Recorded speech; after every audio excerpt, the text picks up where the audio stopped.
ওং জননীং শারদাং দেবীং রামকৃষ্ণং জগদ্গুরুং পাদপদ্মে তয়ো শ্রিত্বা প্রণমামি মুহুর্মুহু। ঠাকুরমা এবং স্বামীজির চরণে ভুয়ো ভুয়ো প্রণতি নিবেদন করছি। প্রণতি এবং শ্রদ্ধা জানাচ্ছি প্রাণারাম ইউটিউব চ্যানেলের সমগ্র দর্শকবৃন্দকে এবং শ্রীরামকৃষ্ণ বিবেকানন্দ ভাবানুরাগী ছত্রীমণ্ডলীর শ্রীচরণে। আমরা আজকের সৎকথায় প্রতিদিনের প্রার্থনার ধারাবাহিক অনুধ্যানে পূজারিণী শ্রীমা সারদা দেবীকে নিয়ে আলোচনা করব। বাচ্চা ছেলে যখন ভয় পায় তখন তার একান্ত অবলম্বন হয় তার মা। আমরা যখন এই মহামারীর মধ্যে প্রাণ ভয়ে আতঙ্কিত, যখন বারবার দিশেহারা, যখন কর্তব্য কর্ম সম্পাদনের যান্ত্রিকতায় নিষ্পেষিত, কলুষিত, তখন এই পরিস্থিতির মধ্যে থেকে, এই অবস্থার মধ্যে থেকে আমাদের পথ দেখাবেন কে? ওই তিনি যে আমার আপনজন, তিনি যে আমার নিজের জন, তিনি যে আমাদের ভব নদীর পাড়ের কাণ্ডারিণী জগজ্জননী শ্রী শ্রী মা সারদা দেবীকে তাই ঠাকুর নিজে পুজো করেছিলেন। আজকে সারা পৃথিবীর মানুষ, অগণিত মানুষ শুধু মা মা বলে কাঁদেন। মায়ের বাড়িতে মায়ের ওই পা দুখানি ছড়ানো মূর্তিটি দেখেন, ওই দূর থেকে প্রণাম করেন। জয়রামবাটির ওই তীর্থ পরিক্রমায়, মানস তীর্থ পরিক্রমায় সেই পুরনো মায়ের ঘর, নতুন বাড়ি, পুরনো বাড়ি, নতুন মাতৃমন্দির চোখের সামনে যেন আমাদের কাছে দৃশ্যপটে দৃশ্যায়িত হয়। কিন্তু যাকে এই কোটি কোটি মানুষ এত ভক্ত পূজা করেছেন, স্বয়ং ঠাকুর যে চরণে তার জপমালা এবং সাধনার ফলটি পর্যন্ত নিবেদন করে দিয়েছেন, হে বালে হে ত্রিপুরে সুন্দরী সর্বসিদ্ধির দ্বার উন্মুক্ত করো বলে শ্রীকুলে তিনি প্রবিষ্ট হয়েছেন কালীকুল থেকে। সেই মা তো নিজেও পুজো করেছেন। সেই পূজারিণী শ্রী মায়ের রূপটি আজ আমাদের অবলোকন করতে ইচ্ছা হয়। বারবার আমাদের মনে হয় যে আমরাও তো পুজো করি, সে বাহ্যিক পূজাই বলুন, মানস পূজাই বলুন। শ্রী শ্রী মা কেমন করে এই পূজা করতেন তার দৈনন্দিন জীবনযাত্রায়, সেই স্মরণ মননেই আমরা আজকে পূজারিণী শ্রী শ্রী মা সারদার কথা একটু স্মরণ, একটু মনন, একটু অনুধ্যান করব। আমরা জানি যে পূজা শব্দটির ব্যাখ্যা বিভিন্ন পণ্ডিত নানান রকমভাবেই তার ব্যাখ্যা দিয়েছেন। পূজা কথাটি এসছে পু যা, অর্থাৎ যেখান থেকে পু মানে পবিত্রতা এবং যা মানে জাত, যেখান থেকে পবিত্রতা জাত হয় সেইটি পূজা। এবং পূজা ও উপাসনা, অনেকে উপাসনাকেও সমপর্যায়ে নিয়ে যায়, এবং উপাসনা কথাটিও এসছে উপপূর্বক আস ধাতু।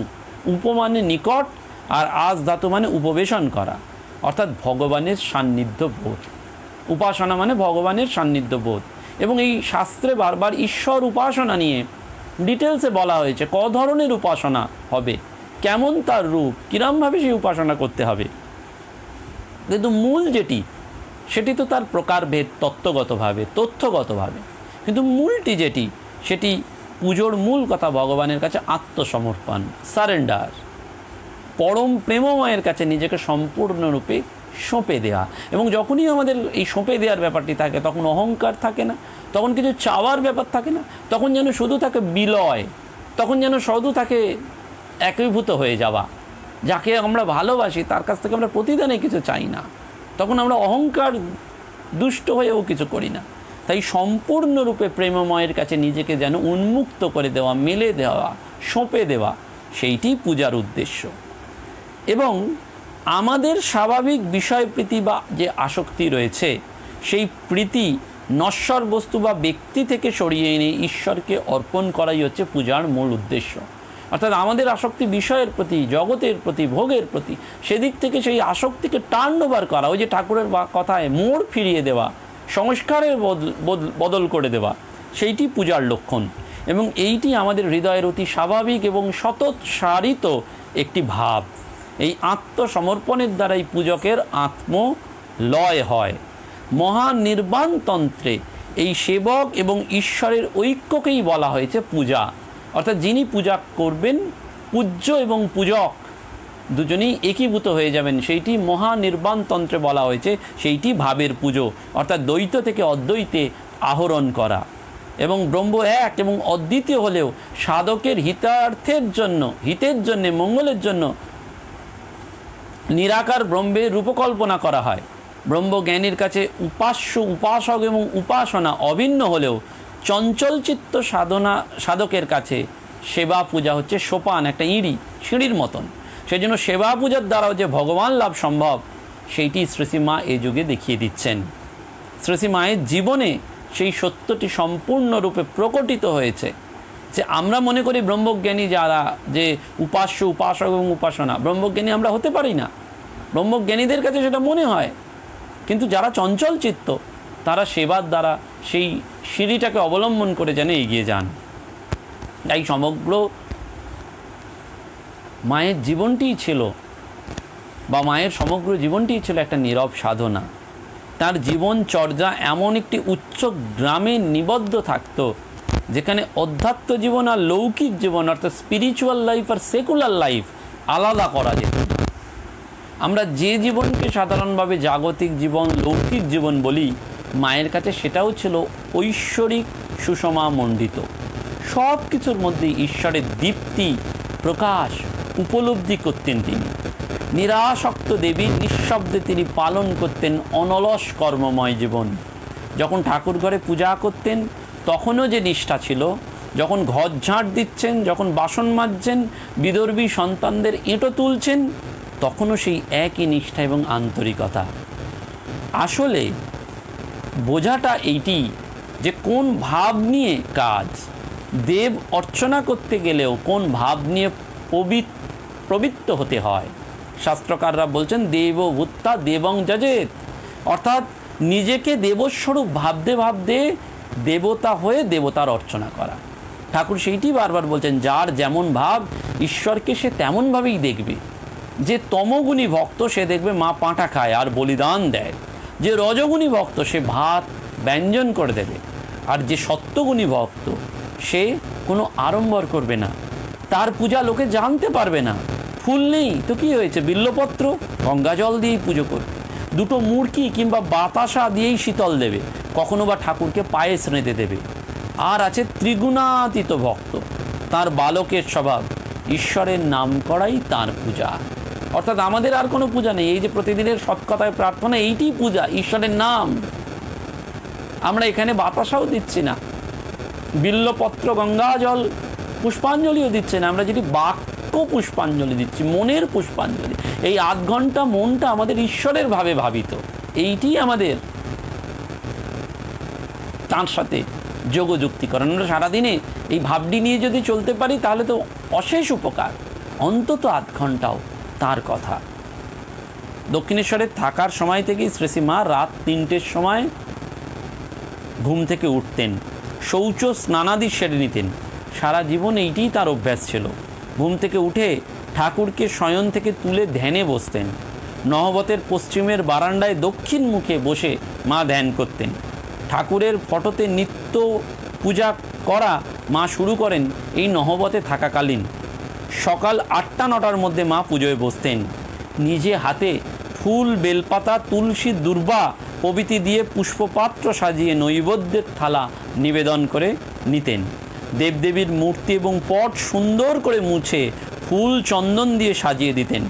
ঠাকুর ঘরে মায়ের যে ছবিটি পাওয়া যায় তাতে পুষ্পপাত্র ছাড়াও জলশঙ্খ, ঘণ্টা, তাম্রপাত্র প্রভৃতি দেখা যায়। এবং পুজোর বেদিতে অনেক দেবদেবী, যেমন রাধাকৃষ্ণ, গোপাল, বানেশ্বর, শিব, গোবর্ধন শিলা, মা কালীর সঙ্গে শ্রীরামকৃষ্ণের পটটাও রয়েছে। ঠাকুর স্বয়ং এই পটটিতে নিজে হাতে বেলপাতা দিয়ে ফুল দিয়ে পুজো করেছিলেন। ঠাকুর যখন দক্ষিণেশ্বরে, তখন তার ধ্যানাবস্থার কয়েকটি ফটো তোলা হয়। তার একটি কালো হয়ে গিয়েছিল বলে এক ব্রাহ্মণ নিজের জন্য চেয়ে নিয়েছিলেন। তিনি দক্ষিণেশ্বর থেকে চলে যাওয়ার সময় সেটি মায়ের কাছে দিয়ে যান। মা সেই ছবি অন্যান্য ঠাকুর দেবতার সঙ্গে রেখে নহবতে পুজো করতেন। একদিন নহবতে গিয়ে ঠাকুর ওই ছবিটি দেখে বিস্মিত হন। পাশেই পুজোর জন্য ফুল, বেলপাতা ইত্যাদি রাখা ছিল। তার থেকে কিছু ফুল বেলপাতা নিয়ে তিনি নিজের ছবিতে দিয়েছিলেন। আক্ষরিক অর্থে সেদিন তিনি আপনি করিলে আপনির পূজা এইটিই যেন করেছিলেন। ঠাকুরের সেই বাঁধানো ফটোটি শ্রী মায়ের চিরসাথী ছিল। তীর্থে গেলেও সেইটি তিনি সঙ্গে করে নিয়ে যেতেন, কারণ মায়ের কাছে এইটিই ছিল ছায়া এবং কায়া সমান। আমরা বারবার বলি আমরা ঠাকুরের দর্শন পাইনি, ওটি ভুল। মা বলছেন যে কেন ছায়া, ঠাকুরের কথা সেই ছায়া আর কায়া। তুমি এই যে পটের মধ্যে ঠাকুরকে দেখছো, তার মধ্যে কি তোমার শ্রীরামকৃষ্ণ দর্শন হচ্ছে না? হচ্ছে তো। তাহলে কেন আমরা বলছি? আমাদের সেই বিশ্বাসটা ডেভেলপড হয়নি, তাই আমরা বলছি ছবিতে ঠাকুর নেই। আমরা বারবার অনেককে আক্ষেপ করি ঠাকুর তো আমায় দর্শন দিলেন না, মা তো দর্শন দিলেন, রোজ দিচ্ছেন আমাদের দর্শন। এই তো ঘরের ছবি টাঙান, যেদিকে তাকান ঠাকুর মা রয়েছেন সর্বত্র, তার মানে তারা আমাদের দর্শন দিয়েছেন। আমরা কেন ভাবছি দর্শন পেলাম না? বিশ্বাসটা হলো না। আমরা একেবারে মর্ম চক্ষে, ভাব চক্ষে তাদের দেখাটা কি কম দেখা? সিংহাসনে অনেক দেবদেবীর মূর্তি থাকলেও শ্রী মা জানতেন ঠাকুর হচ্ছেন সর্বদেব দেবীশ্বরূপ। তাঁর দৃঢ় বিশ্বাস ছিল ঠাকুরের ভেতর সব দেবদেবী আছেন, এমনকি শীতলা মনসা পর্যন্ত। ইনি সব, পুরুষ প্রকৃতি, একে ভাবলেই সব ভাবা হয়ে যায়। মায়ের পুজোয় বিশেষ ব্যাপার যেটি ছিল সেটি কোনো বৈধি আড়ম্বর ছিল না, ছিল ভক্তি, আন্তরিকতা এবং আত্মীয়তা বোধ। অর্থাৎ মায়ের পুজোর উপাচার ছিল তিনটি জিনিস। এই যে পূজারিণী শ্রী মা শারদা তিনটি উপাচার নিয়ে পুজো করতেন। একটা ভক্তি অর্থাৎ ভালোবাসা, একটা আন্তরিকতা অর্থাৎ অন্তর দিয়ে পুজো করা, আর আত্মীয়তা বোধ। তিনি আমার নিজের লোক। আত্মবৎ দেব সেবনম, এই নিজের মতন করে। আমরা অনেক সময় বলি তুমি এটা করলে না, ওটা করলে না, না, নিজের মতন করে। আমরা নিজেরা যে জিনিস পেলে খুব প্রীত হই কিংবা প্রিয়জনদের প্রতি যেরকম ব্যবহার করি, ঈশ্বরের প্রতিও ঠিক সেই রকমই নিবেদন করা। মা যখন পুজো করতেন তখন প্রকাশ পেত ঠাকুরের সাক্ষাৎ উপস্থিতি এবং সান্নিধ্য বোধ। পুজোতে মা যে ফুল ব্যবহার করতেন তা ঋতু বা দেবদেবী ভেদে পরিবর্তন হতো।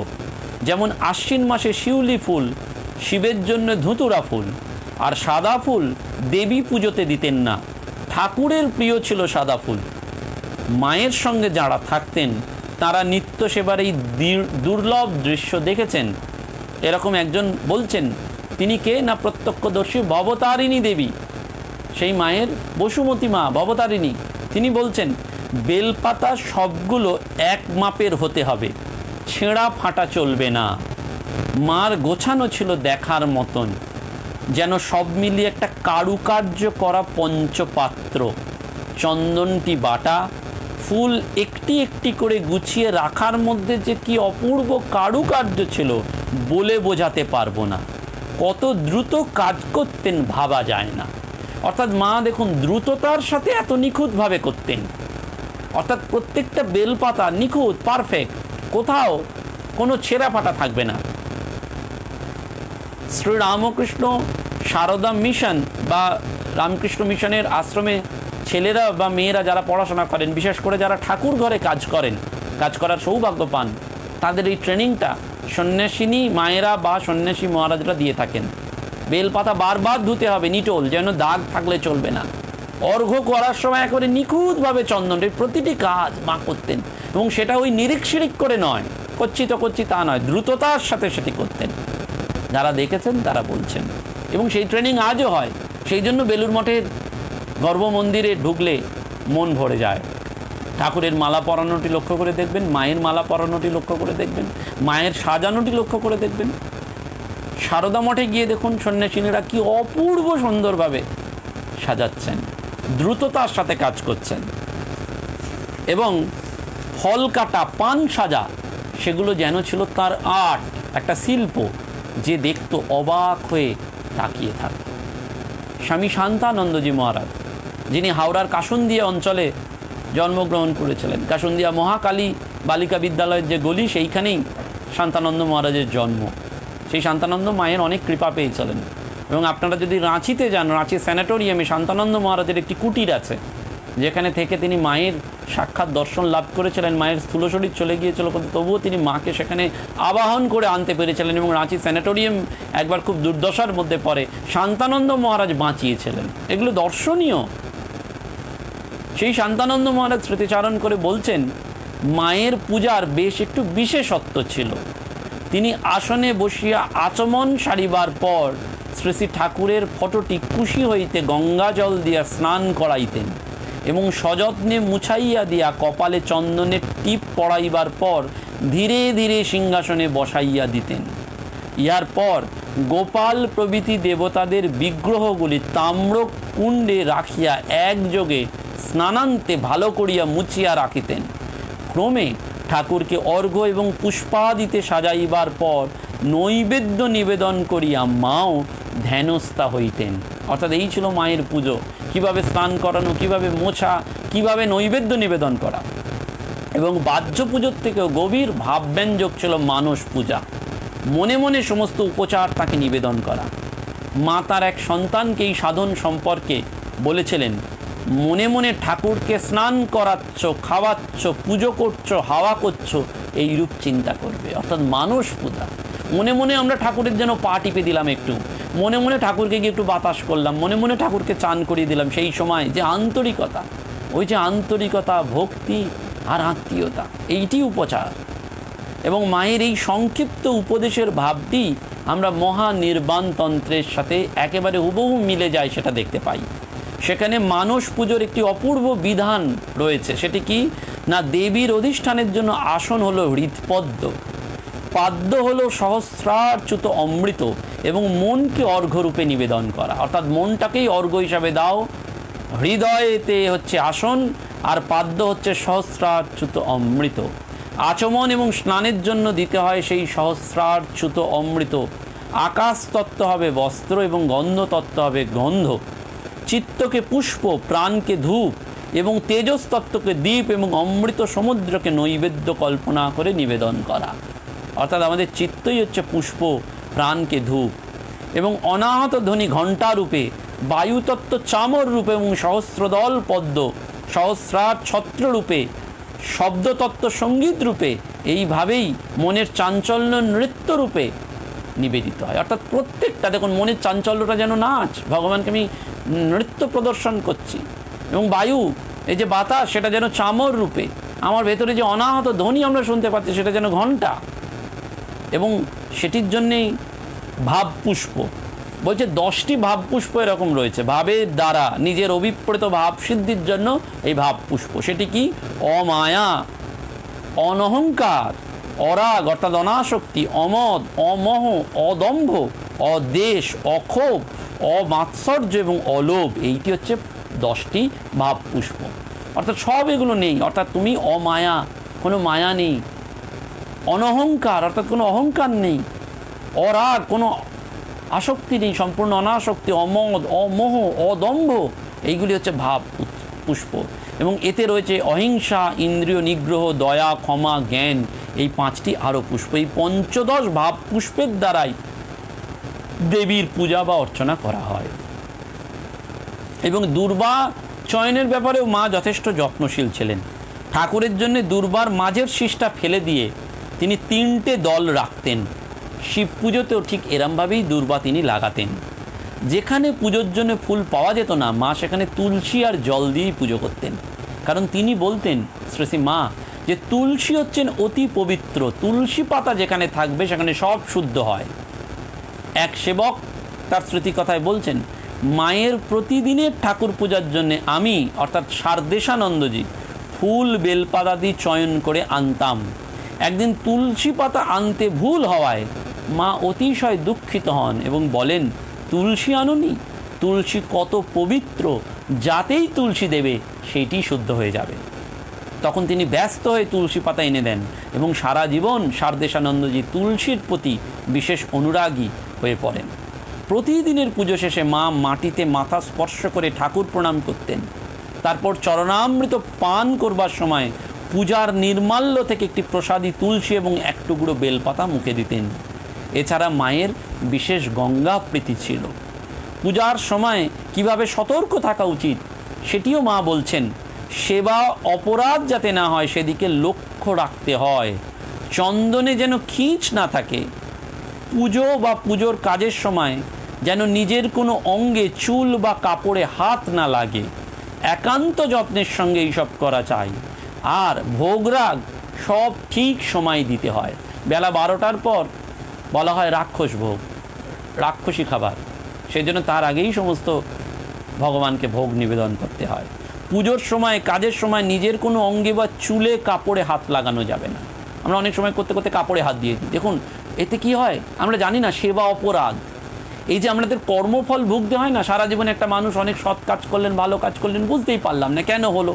পূর্বজন্মের তো রয়েছে, কিন্তু এই জন্মেও কত সেবা অপরাধ হয়ে যাচ্ছে। সেজন্য এগুলি খুব সূক্ষ্মভাবে বিচার করে করতে হয়। সুসজ্জিত পটের সামনে মা, শ্রেষী মা নৈবেদ্য, ফল, মিষ্টি, শরবত, হালুয়া সব নিবেদন করে দুহাত কোলের ওপর রেখে স্থির হয়ে ধ্যান করতেন। তারপর মাটিতে মাথা স্পর্শ করে প্রণাম করে ঠাকুরকে যথাস্থানে তুলে রাখতেন। সকালের এই পুজো প্রায় 1-1.5 ঘন্টা ধরে মা করতেন।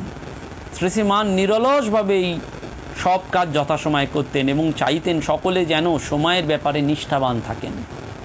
এই ব্যাপারে মা যে কত দৃঢ় ছিলেন সেরকম একটি ঘটনা, যে শিবু দাদা একবার কামারপুকুর থেকে জয়রামবাটি এসছেন মায়ের সঙ্গে দেখা করতে। বেলা তখন 11টা। মাকে প্রণাম করে শিবু দাদা বললেন রাতে মায়ের কাছেই থাকবেন, কামারপুকুরে ফিরে যাওয়ার বিশেষ কোনো দরকার নেই, কারণ সেদিনের মতন রঘুবীরের পুজো, ভোগ, শীতল, এমনকি শয়নও তিনি দিয়ে এসেছেন। শ্রেষী মা সব শুনে খুব অসন্তুষ্ট হলেন এবং সেই দিনই ফিরে গিয়ে বিকালের পুজো যথা নিয়মে করতে বললেন। শিবু দাদা তাই করেছিলেন এবং পুজোর সময় কেউ কেউ স্তবপাঠও করতেন। বলতেন আগে পুজো ভোগ সেরে নিয়ে যত পারে স্তবপাঠ করুক না, লোকে সব জল খেতে পায় না, বেলা হয়ে যায়, অর্থাৎ অনেকে আগে এইসব করতেন। সেইটিও কিন্তু মা সবসময় সজাগ করে দিচ্ছেন।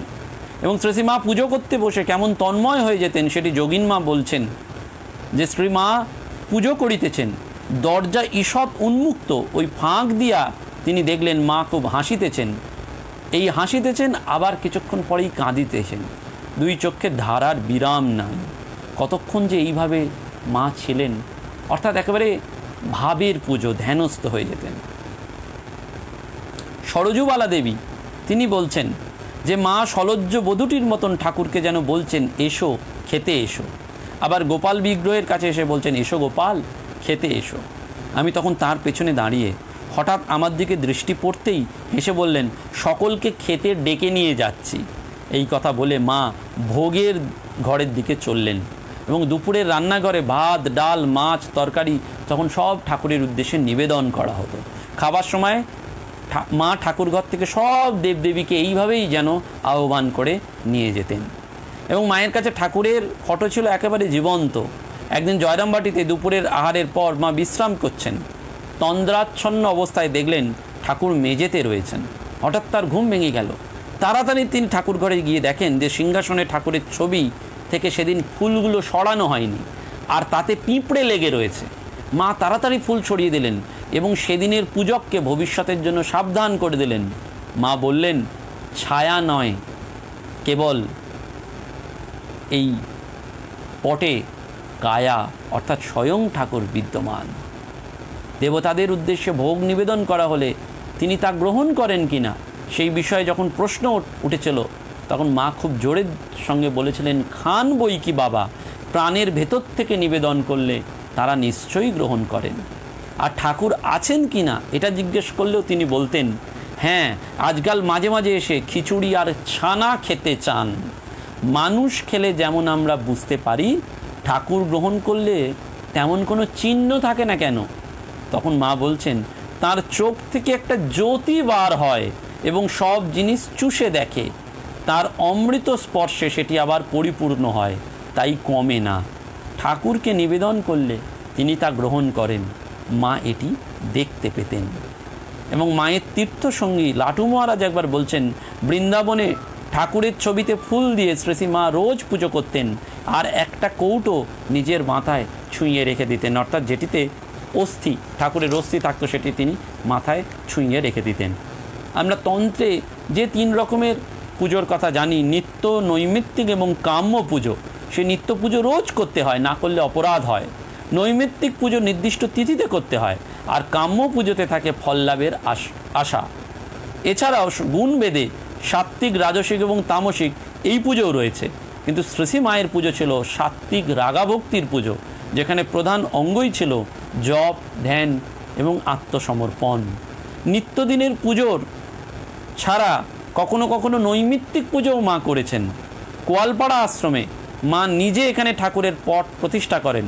তিনি যথাসময়ে ঠাকুরের পুজোর আসনে গিয়ে বসেন। ছোট্ট বেদিতে ঠাকুরের ছবি এবং বাম দিকে নিজের ফটো স্থাপন করে তিনি নিজেই নিজের পুজো করেছিলেন। তার আদেশে হোম করেছিলেন কিশোরী মহারাজ। মা বলেছিলেন, আমি দাঁড়িয়ে আছি, ঠাকুরের নাম করে ঘি দাও, হোম করো। এইভাবে হোম হয়ে গেলে মা হোমের ফোঁটাটি পর্যন্ত নিজের কপালে ধারণ করেছিলেন।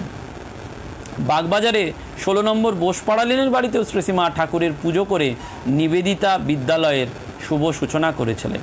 আর একবার জগদ্দানে নতুন নাট মন্দির তৈরির পর উৎসবের সময় শ্রীমা বেদির সামনে বসে ঠাকুরের পুজো করেন। ঠাকুরের ভক্ত মনমোহন মিত্র বলছেন, শ্রী মায়ের পুজো দেখে অনুভব করেছিলাম শ্রী মা কৈলাসের ভগবতী রূপে সাক্ষাৎ মহাদেবের পূজা করিতেছেন, আর আমরা ভাবে আত্মহারা হয়ে ওই পূজা দেখিতেছি। শ্রী মায়ের নিবেদনকালীন আরতির কথা কি আর বলবো, আমরা সকলেই অভিভূত হইয়া গেলাম। অর্থাৎ প্রত্যেকটি ক্ষেত্রে মা অন্তর দিয়ে পুজোটি করেছেন। এবং স্থানীয় লৌকিক দেবদেবী শীতলা, মনসা, ষষ্ঠী, সিংহবাহিনী প্রত্যেকের প্রতি মায়ের গভীর শ্রদ্ধা ভক্তি ছিল। কোথাও যাওয়ার সময় বা বাইরে থেকে এলে তিনি সিংহবাহিনী, শীতলা ইত্যাদি মন্দিরে প্রণাম করতেন।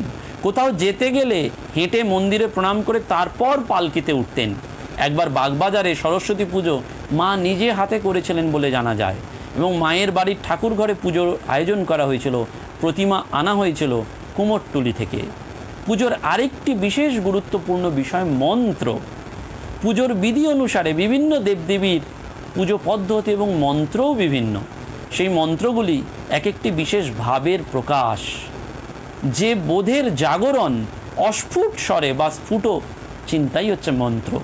শ্রী মা বলেছেন, দেখো মা, ঠাকুরকে আপনার ভেবে বলবে, এসো, বসো, নাও, খাও, আর ভাববে তিনি এসেছেন, বসেছেন, খাচ্ছেন।